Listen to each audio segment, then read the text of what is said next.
Yeah. It's game time. Let's go get it done, fellas. Here we go. A glimpse of the pregame pep talk right there. Sounds like, guys, they are ready to go. It's that time of year, mid-season NBA action. Alongside Clark Kellogg and Steve Kerr, this is Kevin Harlan. And as always, happy holidays to each and every one of you from all of us at 2K Sports. And presented to you by State Farm, we'll take a quick look here at our opening lineups. And guys, what do you think we'll be seeing from Dwight Howard in this one? Yeah, probably the most dominant defensive presence in the league today. Actually, there's no question about it. He is. Covers so much ground. He's big. He can jump. He anticipates. He just changes the entire team's defensive outlook when he's on the floor. Yeah, steals, rebounds, and most dramatically blocks shots. He brings an athleticism, does Howard, to the center position that we've not seen in a long time. With that road trip behind them, the Lakers ready to perform in front of their Los Angeles fans. And the continued absence of Kobe Bryant, Clark, still the story for them. Yeah, I hear you, Kevin, but really it's an issue for both teams in regards to the injury situation. So it's a matter of which team can rise up and show the fortitude necessary to play through the injuries and still come out on top. Now, there's probably a lot of sympathy these teams have for each other. I mean, they're going through the same thing at the same time. So injuries a major factor in this game. Anton Jamison, one of the most versatile scoring forwards in the game. He can hurt you in a number of ways. He can make the long-range shot, but it's that unique array of flip shots and floaters around the basket that sets him apart. Now Nash, averaging 9 points per contest. A moment to check in with Doris Burke. Doris? Well, guys, the head coach for the Portland Trail Blazers gave me just a couple of minutes. They won their initial meeting with the Lakers this year, and Coach feels good about the way his team played in that game. He said they have a lot of weapons, but we know that they are all older than most teams. If we can wear them down over the course of the game, we'll be in a good position to get another win. Clearly, he's looking to tire them out, guys. Thanks again, Doris. And you know, guys, going back to Jamison, they say as a child his dad accidentally set up the rim at 11 feet, and that may have something to do with his soft touch on those in-between shots. He's really got a unique talent for being able to finish a variety of ways over bigger defenders from anywhere from right at the rim all the way out to 17 or 18 feet.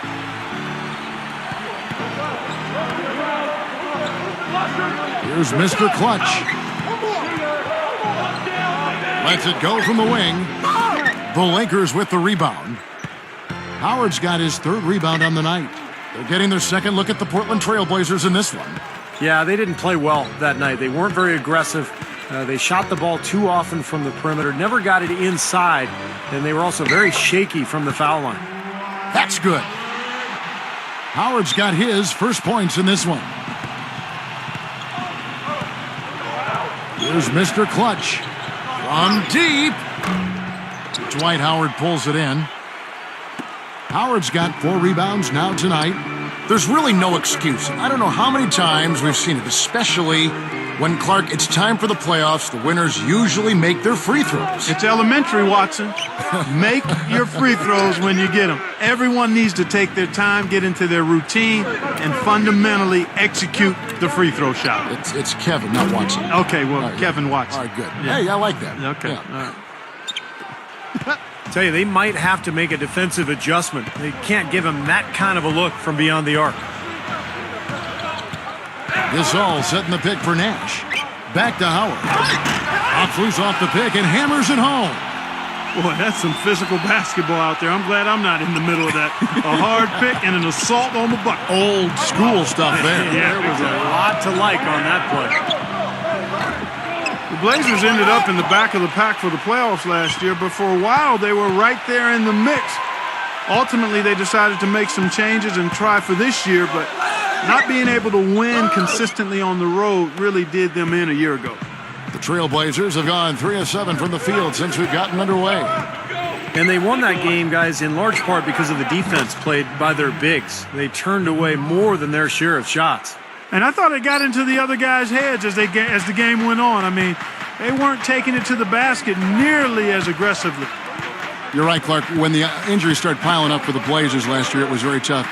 Even if they did push their way into the playoffs, they probably didn't have a real shot of doing much. I would agree with that, Kevin. I mean, this was a team that a few years ago looked like they were on the rise, but the injuries to Oden and Brandon Roy all of a sudden had the franchise heading in the wrong direction, and now it's time for some changes, and that's why we saw some of the moves we did in the offseason. And you know why he was open there. They didn't commit too much defense to him, and you can see why. He has trouble making that shot. Nash with it. And Batum picks him up defensively. Intercepted. And now Lillard running the floor.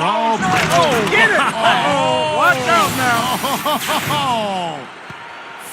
At his size, he can really finish at the rim. Yeah, and not just layups, as you just saw, folks. Wow. Unbelievable, isn't it? I mean, able to throw it down with ease. And the highlight reel replay brought to you by Sprite. Good stuff. Last game for the Lakers, it was a loss to the Nuggets.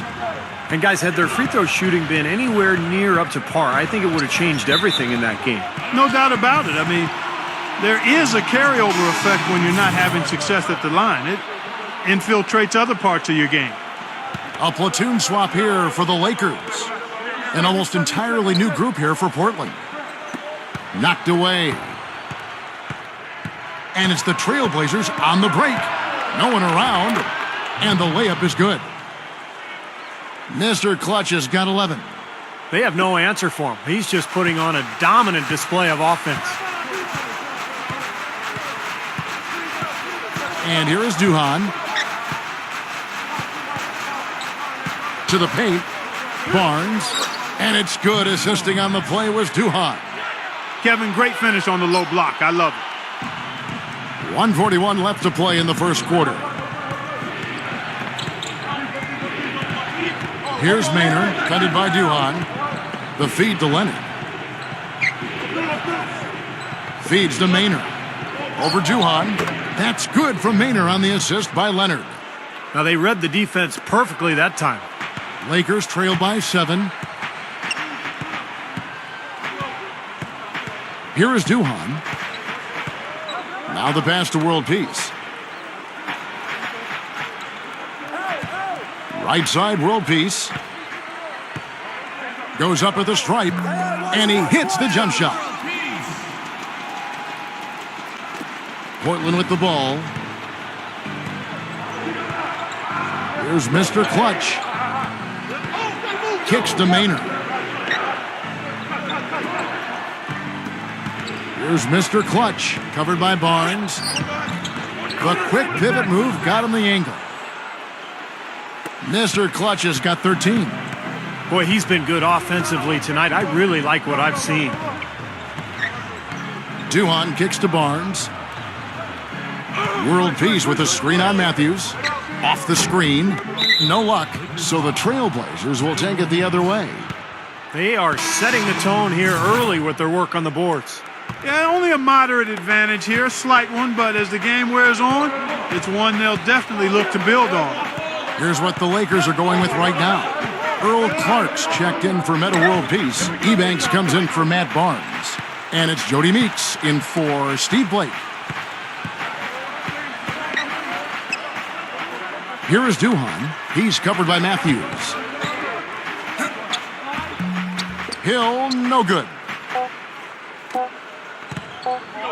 From deep three. Oh, he put it down! It'll count. What a shot! I think that one was at good. the buzzer.